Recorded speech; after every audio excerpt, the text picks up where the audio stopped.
বোন, আপনি কি খ্রিস্টান? দুঃখিত, আপনি কি অমুসলিম নাকি মুসলিম? অমুসলিম। অমুসলিম? আমি খ্রিস্টান। খ্রিস্টান? হ্যাঁ, বলুন। আমার নাম এন্না। আমি একজন প্রাইভেট কর্মচারী। আমি যা জিজ্ঞাসা করতে চাই তা হলো ইসলাম ধর্মের শিক্ষা সম্পর্কে আমার একটি সন্দেহ আছে। 5 ওয়াক্ত সালাতের বিষয়ে আমি সম্পূর্ণরূপে একমত। এটি সত্যিই আমাদের শৃঙ্খলাবদ্ধ করার জন্য, এবং আমার মতে এটি কিছুটা কঠিনও বটে, কিন্তু এটি ভালো। দ্বিতীয়ত, রমজান মাসে 30 দিন রোজা রাখাকেও আমি খুব ভালো বলে মনে করি। যে বিষয়টি আমাকে সন্দেহে ফেলে তা হলো বহুবিবাহ। আমার মতে বহুবিবাহ আমাদের মতো নারীদের জন্য অত্যন্ত ক্ষতিকর। যদিও বলা হয় যে এটা ইখলাসের সাথে করা হয়, আমার মতে এটিকে ইবাদতের নামে অন্য কোনো উদ্দেশ্যে ব্যবহার করা হতে পারে। তাহলে অন্য ধর্মে কেন বহুবিবাহ নেই? এবং আমার মনে হয় আমি ভাগ্যবান যে আমি একজন খ্রিস্টান নারী। ধন্যবাদ।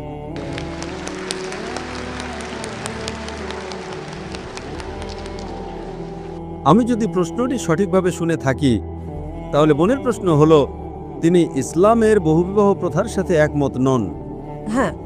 অন্য ধর্মে বহুবিবাহ নেই, তিনি এটাই বলেছেন, তাই তো? হ্যাঁ। বোন, প্রথমে আপনাকে বলি, এই পৃথিবীতে এমন কোনো ধর্মগ্রন্থ নেই যা শুধুমাত্র একজনকে বিয়ে করার কথা বলে, একমাত্র কোরআন ছাড়া। আপনি একজন খ্রিস্টান, আপনি বাইবেলের যে কোনো একটা শ্লোক দেখান যেখানে শুধু একজনকে বিয়ে করার কথা বলা হয়েছে। বাইবেলে এমন কিছু নেই।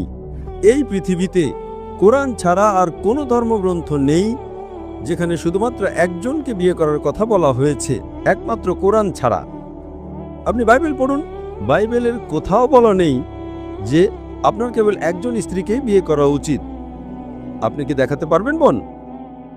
আমি শুধু এটাই জানি যে ঈশ্বর যাকে একত্রিত করেছেন, মানুষ যেন তাকে বিচ্ছিন্ন না করে মৃত্যু ছাড়া। শুধু এটুকুই। আমাকে তথ্যসূত্র দিন, বয়ান দেবেন না, প্রমাণ দিন, অধ্যায় নাম্বার, শ্লোক নাম্বার। আমি যেমন বলি, এফিসিয়েন্স অধ্যায় 5 শ্লোক 18 মদ্যপান করো না, প্রভাবস অধ্যায় 24 শ্লোক 1। আমাকে তথ্যসূত্র দিন, ব্যাস। বয়ান দেবেন না। বাইবেলের একটি মাত্র শ্লোক দেখান যেখানে বলা আছে কেবল একজন নারীকে বিয়ে করতে হবে। যদি জানেন বলুন, যদি না জানেন বলুন যে আপনি জানেন না। বয়ান দেবেন না। ঠিক আছে। বোন, আমি বাইবেলের একজন ছাত্র। পৃথিবীতে এমন কোনো হিন্দু ধর্মগ্রন্থ নেই, কোনো বেদ বা ভাগবত গীতার কোথাও বলা নেই যে কেবল একজনকে বিয়ে করতে হবে। পৃথিবীর বুকে একমাত্র ধর্মগ্রন্থ যা কেবলমাত্র একজনকে বিয়ে করার কথা বলে তা হলো কোরআন। আমি আপনাকে বহুবিবাহের উত্তর দেব। প্রথমে আপনাকে আমি সংশোধন করতে চাই। এখন আমি আপনার মূল প্রশ্নে আসছি। বোন, আপনি স্ক্রিনে দেখতে পারেন, অনুবাদ স্ক্রিনে দেখাবে। প্রথমত কোরআন সূরা নিসায় অধ্যায় 4 আয়াত 3 বলছে, তোমরা তোমাদের পছন্দের নারীদের বিয়ে করতে পারো 2, 3 বা 4 জনকে, কিন্তু যদি তোমরা ন্যায় বিচার করতে না পারো তবে কেবল একজনকে বিয়ে করো। এই বাক্যটি যে যদি ন্যায় বিচার করতে না পারো তবে কেবল একজনকে বিয়ে করো, এটি শুধুমাত্র বোন। বোন, আপনি কি স্ক্রিনটা পড়তে পারছেন? ওনাকে বলুন কথা না বলতে, ওনাকে বলুন স্ক্রিনটি পড়তে। বোন, আপনি যদি ইংরেজি বুঝেন আমাকে সরাসরি শুনেন, যদি না বুঝেন দয়া করে স্ক্রিনে দেখুন। কেন আপনি অন্যদের সাথে কথা বলছেন, এর যুক্তি কি? আমাকে দেখবেন না, স্ক্রিনে দেখুন। আমি স্ক্রিনেও আছি। হ্যাঁ, অনুবাদ তো চলছে, তাই না? অনুবাদ কি ঠিক আছে? সঠিক। Hope the translator is doing a good job, huh? So sister, don't talk with the other sister. She will not give the answer. I'm here. Okay? তো এখন বহুবিবাহ নিয়ে আপনার প্রশ্নের উত্তরে আসি। ঠিক আছে। যদি আপনি ধর্মগ্রন্থ পড়েন, যদি আপনি হিন্দু ধর্মগ্রন্থ পড়েন, হিন্দু ধর্মগ্রন্থের রামায়ণে শ্রীরামের পিতা রাজা দশরথের কথা পড়লে দেখবেন তার একাধিক স্ত্রী ছিল। যদি আপনি মহাভারত পড়েন, বোন স্ক্রিনে দেখুন, হ্যাঁ, হ্যাঁ। যদি মহাভারত পড়েন, শ্রীকৃষ্ণের কতজন স্ত্রী ছিল? 2 জন, 4 জন, 100, 1000, 16,108 জন স্ত্রী ছিল।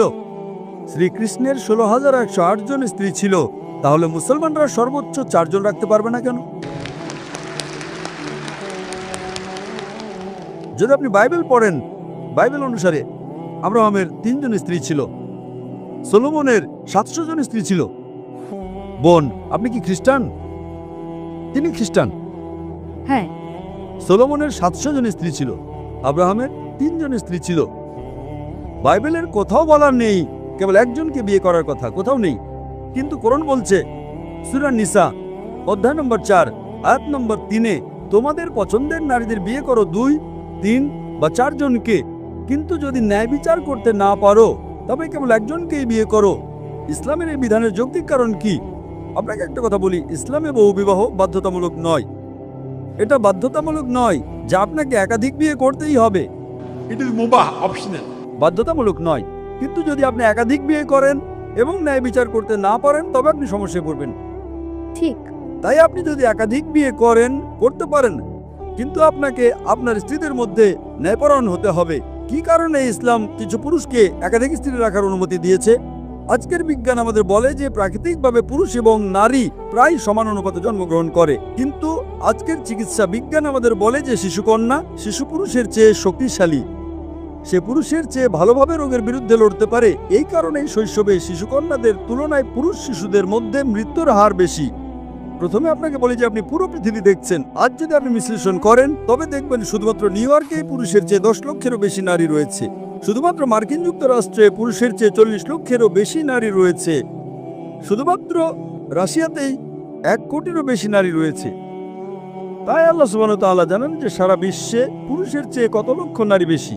তাই যদি আপনি আজ বিশ্লেষণ করেন, হ্যাঁ, এমনকি যদি আমি আপনার সঙ্গে একমত হই যে একজন পুরুষের একজন নারীকে বিয়ে করা উচিত, If one man should marry one woman, if I agree with you, তাহলেও নিউ ইয়র্কে 40 লক্ষের বেশি নারী থাকবে যারা পুরুষ সঙ্গী খুঁজে পাবে না। আপনি যদি আজ বিশ্লেষণ করেন, if you analyze today, চিকিৎসা বিজ্ঞানের দিক থেকে একজন শিশুকন্যা শিশুপুত্রের চেয়ে সুস্থ এবং সবল। জীবন চলার পথে যুদ্ধ, দুর্ঘটনা, মদ্যপানের কারণে যে মৃত্যুগুলো হয় তাতে নারীদের তুলনায় বেশি পুরুষ মারা যায়। ঠিক। তাই এর কারণে আজ ভারত বা অন্যান্য কিছু দেশে যেখানে নারী ভ্রূণ হত্যা এবং নারী শিশু হত্যা হয়, ভারতে নারীর সংখ্যা পুরুষের চেয়ে কম। কেন? কারণ রিপোর্ট অনুযায়ী প্রতি বছর 10 লক্ষেরও বেশি ভ্রূণকে গর্ভপাত করানো হয় যখন জানা যায় যে তারা নারী। তামিলনাড়ু সরকারি হসপিটালের রিপোর্ট অনুযায়ী প্রতি 10 জন জীবন্ত জন্মগ্রহণকারী শিশুকন্যার মধ্যে 4 জনকে হত্যা করা হয়।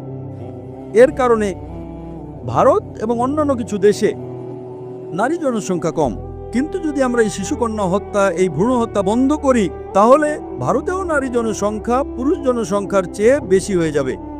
তাই ভারতে এবং অন্যান্য কিছু দেশে বিশ্বের এই মন্দ প্রথার কারণে নারী জনসংখ্যা কম। কিন্তু যদি আপনি নারীদেরকে স্পর্শ না করেন বা হত্যা না করেন, তাহলে ইন্ডিয়ায় পুরুষ জনসংখ্যা নারী জনসংখ্যার চেয়ে কম হয়ে যাবে। তাই আমি আপনাকে প্রশ্ন করছি বোন, হ্যাঁ, যদি আমি আপনার সাথে একমত হই যে প্রত্যেক নারীর কেবল একজন পুরুষকে বিয়ে করা উচিত, শুধুমাত্র নিউ ইয়র্কে 10 লক্ষেরও বেশি নারী থাকবে, শুধুমাত্র আমেরিকা যুক্তরাষ্ট্রে 40 লক্ষেরও বেশি নারী থাকবে, শুধুমাত্র রাশিয়াতেই 1 কোটিরও বেশি নারী থাকবে। যদি একজন পুরুষ একজন নারীকে বিয়ে করে, তাহলে রাশিয়ার এই অতিরিক্ত 1 কোটি নারীর কি হবে? আমেরিকা যুক্তরাষ্ট্রের অতিরিক্ত 40 লক্ষ নারীর কি হবে? তাদের জন্য কি বিকল্প আছে? 2টো বিকল্প। তারা হয়তো এমন একজন পুরুষকে বিয়ে করবে যার ইতিমধ্যে একজন স্ত্রী আছে, অথবা তারা গণসম্পত্তি হয়ে যাবে।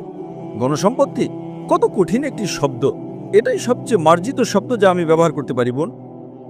তাই তার জন্য একমাত্র বিকল্প হলো সে হয়তো এমন একজন পুরুষকে বিয়ে করবে যার ইতিমধ্যে একজন স্ত্রী আছে, অথবা সে গণসম্পত্তি হয়ে যাবে। আমেরিকায় গণসম্পত্তি একটা সাধারণ ব্যাপার, খুবই সাধারণ। গড়ে একজন আমেরিকান পুরুষ একজন নারীকে বিয়ে করার আগে 8 জন ভিন্ন নারীর সাথে যৌন সম্পর্ক স্থাপন করে। সে বিয়ে করার পরে কতজনের সাথে সই তার কোনো পরিসংখ্যান নেই। তাই আমেরিকায় প্রেমিকা থাকাটা সাধারণ ব্যাপার। 2 জন, 5 জন, 10 জন, 20 জন, 30 জন, একাধিক আইনগত স্ত্রী রাখাটা গ্রহণযোগ্য নয়। কেন? এটা তাদের হজম হয় না। আমি জানি যে কোনো নারী তার স্বামীকে ভাগ করে নিতে চাইবে না, আমি এর সাথে একমত। কিন্তু যে কোনো ইসলামিক নারী যে উপলব্ধি করে যে তার আরেকজন বোন স্বামী খুঁজে পাচ্ছে না, সে তার বোনকে রক্ষা করার জন্য নিজের স্বামীকে ভাগ করে নিতে আপত্তি করবে না। তাই ইসলামে নারীদের রক্ষা করার জন্য কিছু পুরুষকে একাধিক স্ত্রী রাখার অনুমতি দেওয়া হয়েছে, অন্যথায় নারীরা শালীনভাবে জীবনযাপন করতে পারবে না।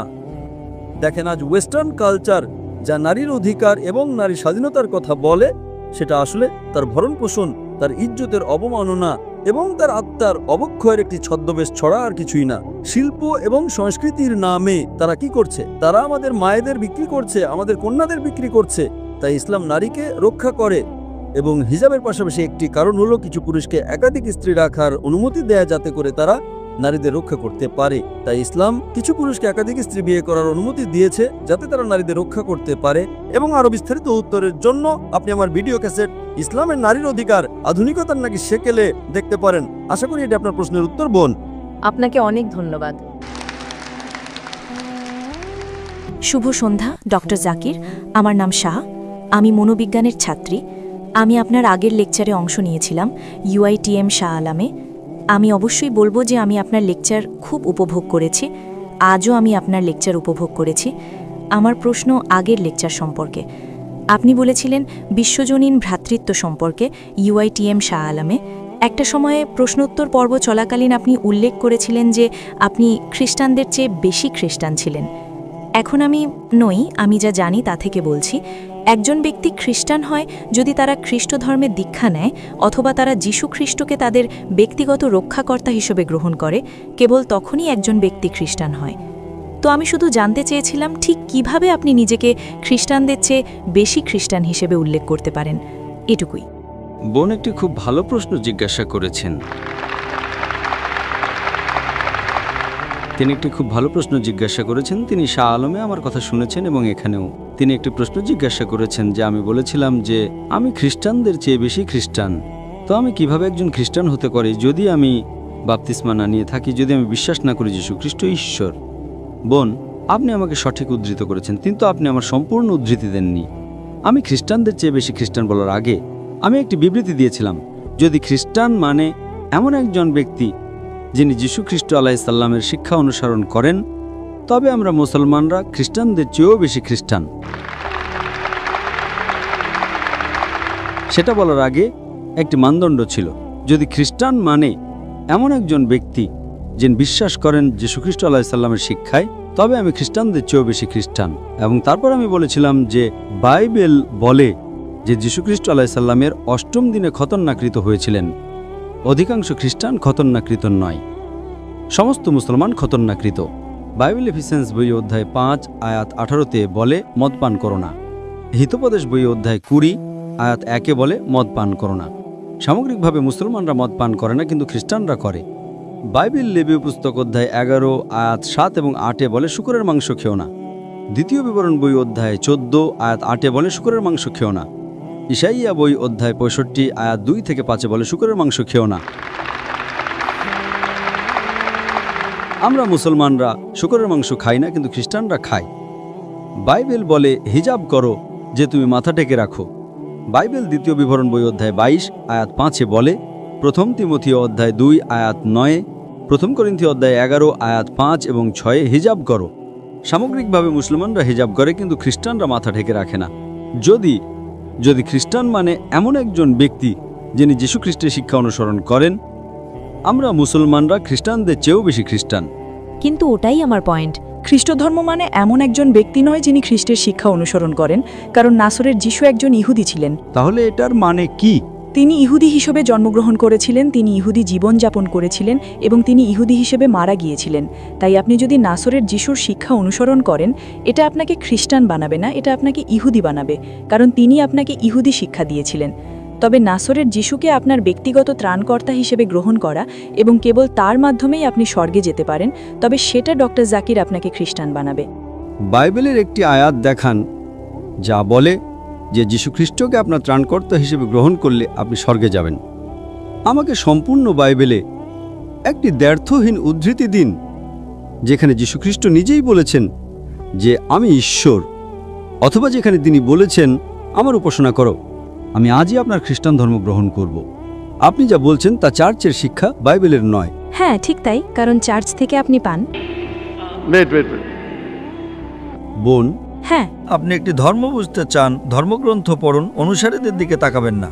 আচ্ছা, অনুসারীদের দিকে তাকাবেন না। আমি আপনাকে বলেছি, যদি আপনি ইসলাম বুঝতে চান, মুসলমানের দিকে তাকাবেন না। ধর্মগ্রন্থ কোরআন এবং নবী মুহাম্মদ সাল্লাল্লাহু আলাইহি ওয়াসাল্লামের খাঁটিবাণী পড়ুন। যদি আমি খ্রিস্ট ধর্ম বুঝতে চাই, আমি চার্চের দিকে তাকাবো না। চার্চ বাইবেলের তত্ত্বাবধায়ক নয়। চার্চই খ্রিস্টান তৈরি করেছে। যদি চার্চ না থাকতো তবে কোনো খ্রিস্টান থাকতো না। সেটাই আমি আপনাকে বলছি। চার্চকে অনুসরণ করবেন না, অনুসরণ করুন যিশু আলাইহিসসালামকে। যদি চার্চ না থাকতো আপনি যীশু খ্রিস্টকে জানতেন না, তাই খ্রিস্টকে জানার জন্য আপনাকে অবশ্যই চার্চকে স্বীকৃতি দিতে হবে। বোন, খ্রিস্ট ধর্ম জানতে হলে আপনাকে বাইবেল পড়তে হবে, চার্চ নয়। দেখুন, আপনি কি জানেন কত ধরনের চার্চ আছে? বোন, আপনি কোন চার্চের অন্তর্ভুক্ত? আজ চার্চের 2000-এরও বেশি বিভিন্ন সম্প্রদায় রয়েছে। আপনাদের 2000 বিভিন্ন খ্রিস্টান রয়েছে। আপনি কি সেটা জানেন? Baptist, Seventh-day Adventist, Jehovah's Witness.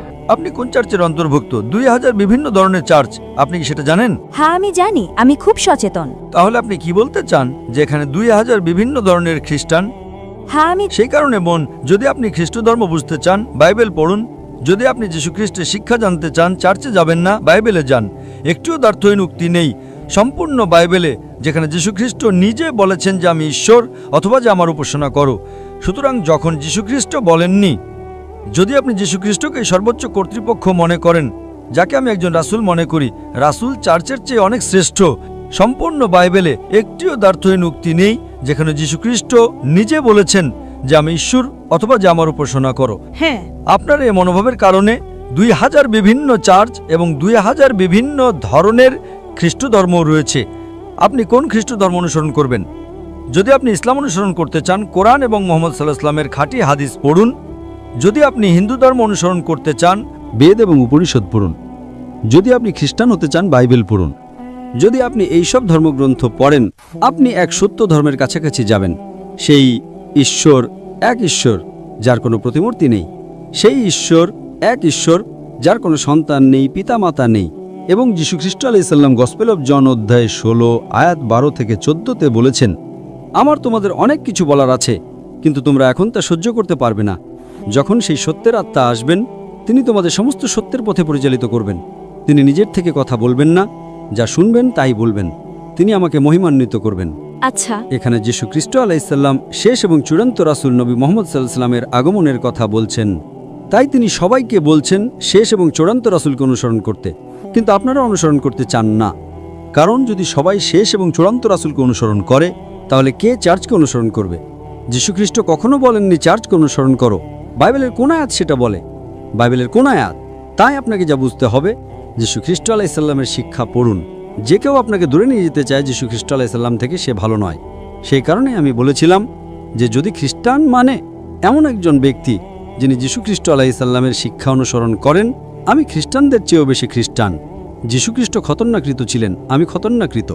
এর মাঝখানে এখন চার্চের কি করার আছে? যীশু খ্রিস্ট বলেছেন ওল্ড টেস্টামেন্টের সমস্ত আদেশ মেনে চলো। ওল্ড টেস্টামেন্ট বলেছিল শূকরের মাংস খেও না, তবুও চার্চ বলে শূকরের মাংস খাও। আপনি কাকে অনুসরণ করবেন? কে শ্রেষ্ঠ, যীশু খ্রিস্ট নাকি চার্চ? সেই কারণেই যে কোনো ধর্ম বুঝতে ধর্মগ্রন্থ পড়ুন, আপনি সেই ধর্মের কাছাকাছি যাবেন।